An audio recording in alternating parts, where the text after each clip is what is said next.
Hai teman-teman, oke guys, di sini saya akan memberikan trik dan trik kepada teman-teman semua, khususnya untuk lulusan kejuruan yang masih bingung apa yang mau diperbuat ketika lulus nanti.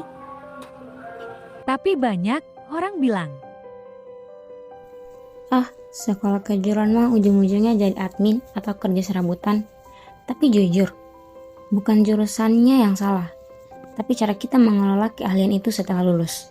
Di video ini saya akan bahas gimana caranya supaya skill teknis yang kamu pelajari bertahun-tahun gak menguap, bahkan gak hilang begitu saja. Bahkan justru menjadi mesin uang untuk kamu yang berguna untuk masa kini hingga masa yang akan datang.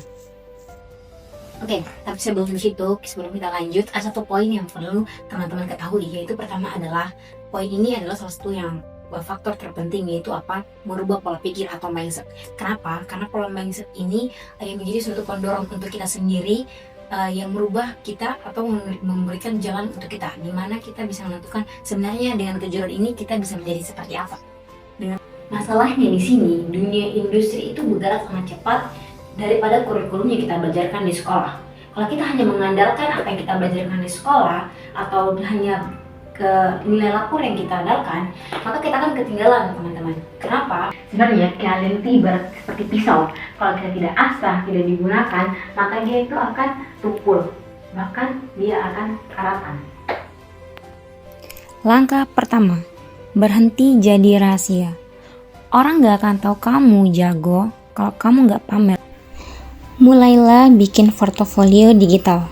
Jangan cuma hasil akhirnya, tapi rekam setiap prosesnya. Behind the scene itu bagian dari problem solving. Banyak perusahaan atau klien itu mencari hal seperti itu, bukan mencari hanya saja sertifikat atau ijazah yang didapatkan di sekolah-sekolah.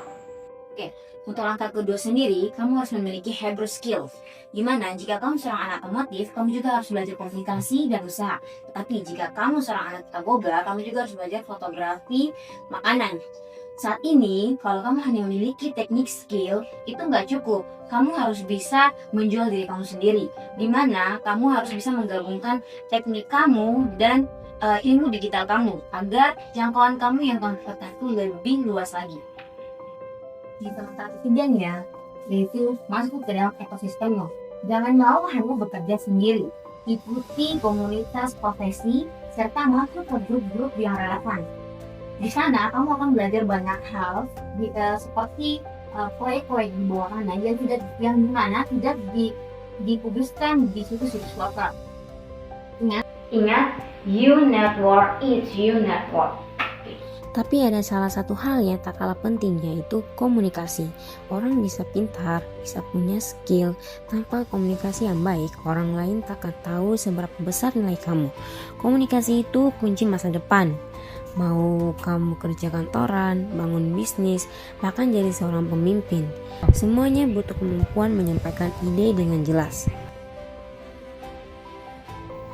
Orang pintar gak bisa komunikasi sering kalah dengan mereka yang biasa-biasa saja, yang tahu cara menyampaikan pendapat, karena dunia ini tidak melihat seberapa besar kamu di dalam, tapi seberapa jelas kamu menunjukkan di luar. Keahlian itu aset mahal. Jangan biarkan mati karena rasa malas atau gengsi. Mulai dokumentasikan satu hal kecil hari ini.